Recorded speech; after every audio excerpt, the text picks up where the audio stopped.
네, 안녕하세요. 바이오플러스 인터팩스 2020에 오신 여러분을 환영합니다. 본 컨퍼런스는 삼성 바이오에피스, 사토리우스 코리아 바이오텍, 마크로젠, 한미약품이 후원합니다. 저는 바이오파마 콜드체인 로지스틱스 세션 좌장을 맡은 콜드체인 플랫폼 대표 김희양입니다. 코비드19 팬데믹으로 온도에 민감한 백신 그리고 코로나 진단키트 운송이 눈에 띄게 증가하고 있고 우리나라 식약처에서도 최근 GMP의 운송 검증이라는 항목을 추가 신설했습니다. 또 바로 엊그제죠. 백신 운송 중에 온도 이탈이 발생하면서 500만 도즈의 백신이 사용 중단되는 그런 일이 있었습니다. 그래서 콜드체인 물류가 그 어느 때보다 주목을 받고 있습니다. 이번 세션에서는 바이오 제약 분야에서 반드시 알아야 할 콜드체인 물류, 콜드체인 포장재, 운송 모니터링, 운송 밸리데이션, 블록체인 기술이라는 5가지 토픽을 준비했습니다. 여러분께 바이오 제약 콜드체인 물류의 최신 동향과 실무에 도움이 되는 실질적인 내용을 나누기 위해 오늘 5분의 연자를 모셨습니다. 이번 세션은 11시 50분까지 진행이 되고 각 연자별 발표 후에 보내주신 Q&A가 이어집니다. 다음 연자는 컨가드 코리아의 이호영 대표님입니다. 이호영 대표님은 위성 통신 분야에서 커리어를 시작해서 현재 이스라엘에 본사를 둔 컨가드의 한국 사업을 총괄하고 있습니다. IT 분야에서 다년간 쌓은 경력을 바탕으로 테크노파크 평가위원, 생산기술원 전문위원으로도 활동하고 계십니다. 오늘 강의 주제는 바이오 콜드체인 물류와 디지털 전환입니다. 그럼 이호영 대표님께 강의 부탁드리겠습니다. 안녕하십니까. 컨가드의 이호영이라고 합니다. 먼저 어려운 환경 속에서도 온라인으로 좀 행사를 전환해서 좋은 자리를 마련해 주신 콜드체인 플랫폼 김혜양 대표님과 바이오협회 관계자 여러분들께 깊은 감사를 드립니다. 오늘 오면서 날씨를 봤는데 이거 날씨와의 대결이 되겠다 생각을 했습니다. 너무 쾌청해서 그랬는데 이렇게 많은 분들이 지금 봐주시고 계신 거 보니까 바이오 콜드체인의 미래가 밝은 것 같습니다. 오늘 저는 IoT 물류 모니터링 서비스에 대해서 얘기를 하려고 하는데 주어진 시간이 길지가 않은 관계로 서비스를 왜 써야 되는지 개괄적으로 좀 말씀을 드리고 또 이것들이 의약품 공급망 가시성에 어떤 영향을 끼치는지 그리고 마지막으로 디지털 전환 방법론에 대해서 어떻게 할 것인지 간략하게 말씀을 드리려고 합니다. 통계에 의하면 70%의 전 세계 물류가 가시성과 통제성 없이 운송되고 있다고 나와 있습니다. 그래서 직접 손실만 해도 연간 약 550억 달러 이상의 손실이 발생하고 있다고 통계가 나오고 있고요. 이 구간을 블랙홀이라고 부릅니다. 그래서 볼 수가 없고 가시성이 없기 때문에 물류의 블랙홀이라고 흔히 부르는데 여기서 화물 모니터링용 IoT 솔루션의 좀 존재 이유가 시작을 할 수가 있습니다. 퀄리티 컨트롤 패러독스라는 말이 있습니다. 역설이죠. 모순이고 제조사에서 또는 제약회사에서 제품을 만들 때 프로세스 혁신 등을 통해서 엄청 어렵게 제품을 만들어내고 개발하고 만들고 패키징까지도 신경을 많이 쓰십니다. 그런데 조금 전에 차장님께서 말씀하신 대로 며칠 전 사고 사례를 보셔도 아시겠지만 아무리 제품을 잘 만들어도 제품이 공장을 떠났을 때는 좀 신경을 못 쓰게 되는 품질에 이상이 생겨도 알 수도 없고 조치도 못하게 되고 이번에 제가 사태를 들은 거는 뭐 패키징 때문에 후속적으로 발견했다고 들었는데 사실 그 사태만 봐도 얼마나 관리가 안 되고 있고 지금 가시성을 보기가 어려운지 실태를 알 수가 있는 현실입니다. IoT 기반 화물 모니터링 서비스는 단순합니다. 다들 핸드폰 가지고 계시죠? 핸드폰은 아니지만 이와 비슷한 장비가 네트워크망에 연결이 되고 이 장비가 화물과 함께 여행을 하면서 화물의 상태를 실시간으로 알려주는 서비스입니다. 이런 화물 모니터링 서비스가 사실 최근에 새로 나온 것은 아닙니다. 이미 10수년 전부터 여러 가지 형태가 나와봤고 제가 약 5가지 타입으로 나누어 봤습니다. 이 5가지 서비스 형태는 어떤 것이 다른 것보다 좋다 이런 의미는 아니고요. 각각 다른 특성이 있습니다. 그래서 단순하게는 위치만 모니터링하고 단순하게 셀룰러망으로 통신을 정보를 전송하는 형태에서 복합적으로 위성통신망까지 함께 쓰는 솔루션도 있고, 더 나아가서는 이 데이터를 활용해서 분석 정보까지 전달하는 솔루션들도 나와 있습니다. 그래서 각 회사들에서 기업들에서 모니터링 서비스를 바라볼 때 본인들의 서비스 스펙트럼에 맞는 거를 사용하시는 게 좋다고 생각이 되고요. 조금 더 자세하게 어떤 종류들이 있는지 알아보도록 하겠습니다. 서비스 제공자는 국내외를 통틀어서 현재 이미 다양한 형태의 업체들이 또는 산업군에서 서비스를 제공하고 있습니다. 먼저 IoT 장비를 제조하는 하드웨어 제조사에서도 서비스를 직접 제공하는 경우가 많고요. 또 저희와 같이 모니터링을 전문적으로 해서 데이터를 활용해서 인사이트를 주는, 분석을 주는 사업자도 있고, 또한 방금 보셨던 물류회사, 그리고 해운 선사에서도 아시겠지만 대형 선사에서도 요즘에 이런 서비스를 제공하고 있고, 기타 온라인 플랫폼에서도 국내외로 화물 또는 물류에 대한 가시성을 주는 서비스들이 활발하게 성장을 하고 있습니다. 각 기업이 제품을 운송함에 있어서 운송하는 모드가 다르겠죠. 어떤 회사는 해상 컨테이너를 많이 사용하기도 하고, 어떤 회사는 트러킹을 하기도 할 겁니다. 그래서 각 회사에 맞는 서비스 스펙트럼에 맞는 서비스 모니터링 서비스를 매칭하는 것이 중요하고요. 또한 제가 제일 좋아하는 주제인데, 통신 수단에 따라서도 서비스가 많이 나뉩니다.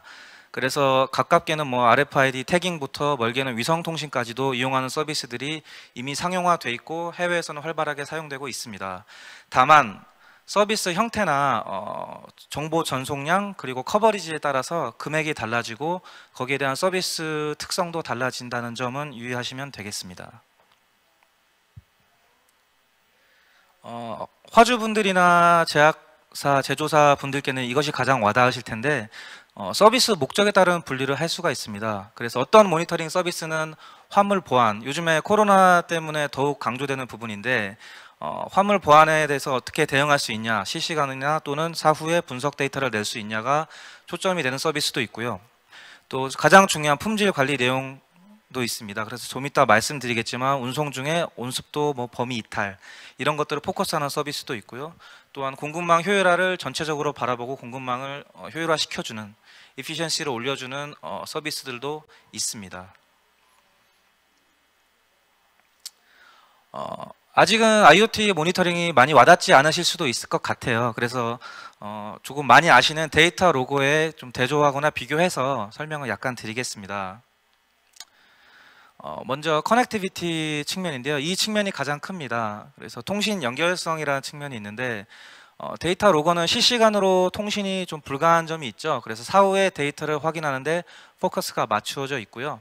IoT 모니터링들은 당연히 실시간으로 통신이 되고, 이에 기반해서 실시간으로 경고를 받는다든가 알람을 받고 조치를 할 수 있고, 또한 이 데이터를 활용해서 분석 데이터까지도 받아서 사후 조치를 할 수 있는 그러한 특징들이 있습니다.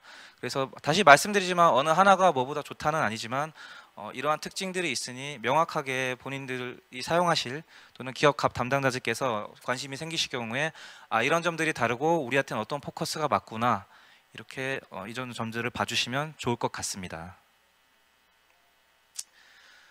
이런 점들이 의약품 공급망 가시성과 어떤 연관성이 있는지 조금 보여드리겠습니다. 일단 콜드체인 물류 시장을 잠깐 살펴보겠습니다. 의약품 연간 해상 운송 비율은 약 88% 정도 되고요. 현재는 코로나 사태 때문에 지금 항공 부킹을 잡지 못한다는 말이 나오는데, 사실 온습도에 중요한 부분이 많다 보니까 항공 운송으로 진행되는 부분이 상당히 많습니다. 그래서 항공으로 운송되는 화물 중에도 모두가 다 온습도 관리가 필요한 부분은 아니고 약 28% 정도가 중점적으로 좀 관리가 필요한 화물입니다. 그런데 문제가 발생할 수는 있겠지요. 이 문제가 발생할 때는 어디서 발생하는지 살펴보면 해상도 그렇지만 항공에서도 인수인계 과정, 공항의 경우에는 처리 시설에서 나왔을 때 중간에 발생하는 경우가 상당히 많습니다. 콜드체인 의약품 품질 관리에 대해서는 실무자들께서도 많이 아시겠지만 의약품들이 대체적으로 화물 가액이 높고 민감한 특성이 있습니다. 그리고 콜드체인의 경우 방금 말씀드렸던 화물 운송의 비중이 당연히 높을 수밖에 없죠. 하지만 항공은 비용도 좀 만만치가 않고, 그리고 또한 서비스 안정성이 해상 쪽이 좀 많이 확보가 되어 가고 있는 추세입니다. 그래서 해상 운송이 증가 중이고, 지금 현재 코로나19 코비드 19 사태 이후에 좀 해상 운송 사용이 가속화될 것으로 예상하고, 저희 고객사 쪽에서도 좀 이런 요청들이 많이 들어오고 있는 실정입니다. 그래서 아시겠지만 뭐 FDA의 Drug Supply Chain Security Act라든가 EMA의 그 GDP 같은 경우에도 살펴보면 전 세계적으로 이런 이력 관리에 대한 가이드라인이나 법규가 강화되는 추세입니다. 그래서 국내에서도 이런 것들이 강화될 것으로 앞으로 예상이 되고요. 그런 점에서 오늘 행사가 되게 중요하다고 또 개인적으로 생각이 됩니다.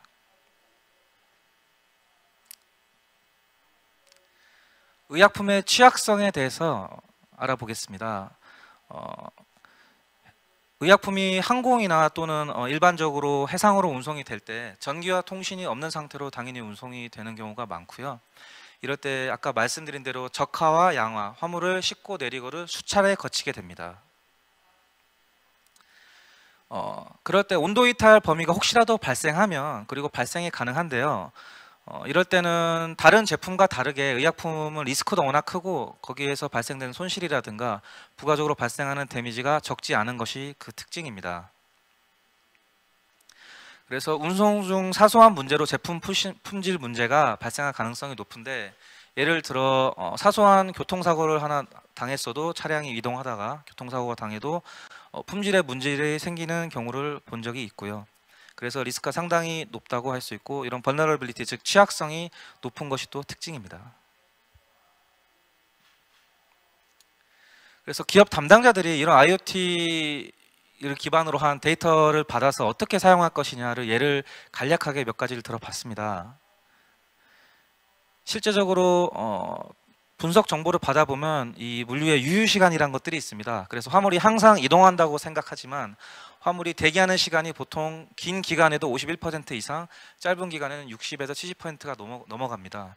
이럴 때도 운송 효율적을 측정할 수가 있고요. IoT를 통해서 개선 가능 개소를 파악하고 대안 경로를 선택한다든가, 또는 서비스 레벨에 대한 관리를 한다든가 해서 실제적으로 운송 효율성을 증대할 수 있고, 이거는 물류비 절감으로 이어질 수 있는 내용입니다. 그리고 당연히 중요한 환경적 내용입니다. 그래서 중요 지표를 모니터링 실시간으로 하면서 의약품 화물들이 적정 온도 범위를 이탈했을 때 성적분 관리를 통해서 신뢰성 제고를 할 수가 있고, 또한 이건 고객사와의 신뢰 측면에서도 중요한 부분일 수 있습니다. 그리고 마지막으로 실제적으로 화물에 어떠한 일이 일어났을 때, 잠깐 뒤에 보여드리겠습니다만 매출 손실을 방지할 수가 있습니다. 그래서 비단 화물이 데미지가 가는 것만 방지하는 것이 아니고, 화물이 데미지가 가지 않으니 화물을 그 재고 손실로서 발생하는 손실을 방지할 수 있다는 측면이 또 큰 간접적인 부분입니다. 모니터링 서비스 도입 효과는 방금 말씀드린 부분으로 해서 네 가지로 크게 카테고라이징 할 수 있는데요. 첫 번째는 가시성 및 통제성을 확보할 수가 있고요. 그리고 품질 관리 측면이 또 향상됩니다. 그리고 또 보안성 향상 측면이 또 큰 부분이라 할 수 있고요. 방금 말씀드렸죠. 코로나19 현재 진행형이지만 이후에도 보안성 향상 측면이 크다고 말씀드릴 수 있는 것이, 아시겠지만 실직률과 화물 범죄율의 연관관계가 이미 연구 논문으로 인해서 많이 밝혀져 있고요. 그래서 보안성 향상이 앞으로도 좀 중요한 측면이다 보여집니다. 그리고 마지막으로 공급망 효율화 측면도 좀 중요한 측면이라고 말씀드릴 수 있습니다. 마지막으로 이런 것들 어떻게 해야 될까, 디지털 전환을 말씀드리겠습니다. 디지털 전환을 어떻게 할 것인가.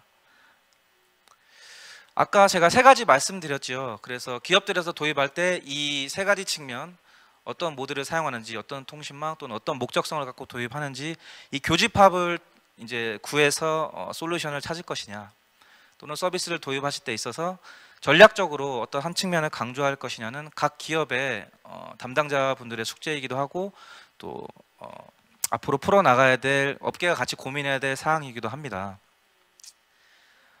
조금 더 구체적으로 말씀드리면, 가시성 관련해서 각 산업군 또는 기업별로, 예를 들어 제약이나 음식 쪽 콜드체인에서 바라보는 중요성이 다를 거고요. 그리고 각 기업 사이즈별로 중요하다고 생각되는 측면이 다를 겁니다.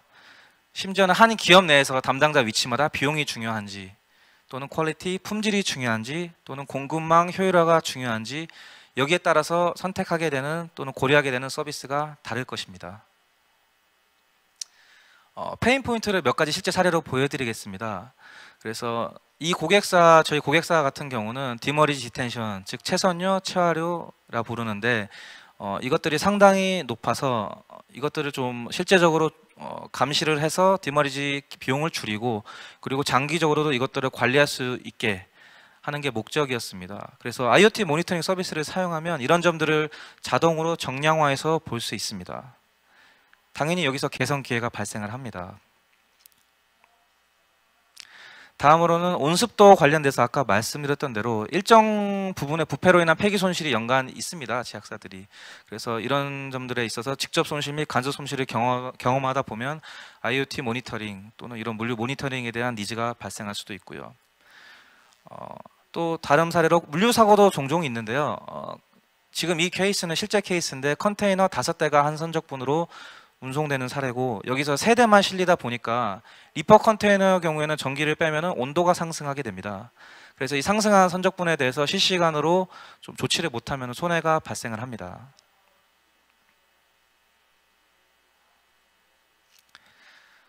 다음은 보안사고 사례입니다. 지금 왼쪽에 보면 실제 사진인데, 지금 보시면 볼트 타입 컨테이너 실링을 포함해서 메저먼트가 2개나 이중으로 되어 있고, 이럼에도 불구하고 해상에서 도난이 좀 발생한 사례라서 좀 보여드리는 거고요. 실제적으로 이 항구에 들어오기 전에 이미 선박이 육지에 근접했을 때 저희 망을 통해서 경고가 와서 선박이 입항하기 전에 이미 확인이 끝나고 입항한 다음에는 물류회사 담당자들이 실제로 확인을 해서 조치한 사례가 있습니다. 또 다른 페인 포인트가 많은데요. 저희 고객사 중에 예를 들어 IFRS 15이죠. 이런 기준에 의해서 매출 인식 시점을 위해서 트레이서빌리티를 남겨야 되는 경우도 있습니다. 그래서 이런 모니터링 자료를 통해서 실제적으로 화물이 인도가 고객한테 완료가 됐고 매출 인식을 좀 확실히 할 수 있는 근거 자료가 되는 경우도 있습니다. 여러 가지 디지털 기술이 좋은 점도 있고 뭐 안 좋은 점도 있는데, 사실 평균적으로 보면 모니터링 서비스 도입 시에 평균 저희 사례로 보면 약 20에서 25% 효율성 향상을 보입니다. 그리고 전 세계적으로는 약 이미 750만 대 분의 선적분이 모니터링 되었고요. 연간 모니터링 된 화물 중 수가 컨테이너로도 100만 대가 넘어간 지가 2년이 되었습니다. 그래서 국내는 아직 많이 낯선 부분일 수도 있고 와닿지 않으실 수도 있지만 세계적인 트렌드이고, 또 이런 드라이브 뒤에는 어떤 합리적인 이유가 있겠다고 생각해 볼 수 있겠지요. 그래서 마지막으로 이것들을 어떻게 해야 되냐 말씀을 드리겠습니다. 물론 디지털 기술이 무조건적으로 좋지는 않습니다. 요즘에 인공지능 기반 기술도 많이 나오고 무조건 예찬론이 나오는데, 다만 아직은 기술들이 성숙되지 않은 기술들도 많고, 그리고 기업들에서 이거를 어떤 거를 도입해서 만능으로 사용한다기보다 진짜 기업의 가치에 맞는 어울리는 서비스를 찾는 것이 중요합니다. 그래서 그런 걸 하기 위해서는 비즈니스 목표를 명확히 설정하시고요. 우리는 이 서비스를 왜 도입한다. 그리고 이 데이터를 수집하고 모니터링 뒤에는 이것들을 분석을 해서 실제적으로 어떻게 액션을 할지, 어떻게 이것들을 개선 기회로 활용할지를 정확히 파악하는 게 정말 가치 있는 기술 도입의 방법이라고 생각이 됩니다. 들어주셔서 감사하고요. 더 자세한 내용은 저희 웹사이트에도 파마 이북 백서도 올라가 있고 하니까 나중에도 문의 주시면 감사하겠습니다. 고맙습니다.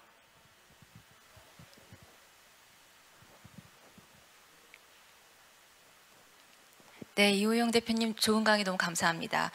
아마 요즘 할 말이 무척 많으실 것 같아요. 정말 제약회사에서 정말 정성껏 좋은 약을 만들어 놓고 운송 과정에서 이렇게 문제가 생기면서 일이 커지고 있는데요.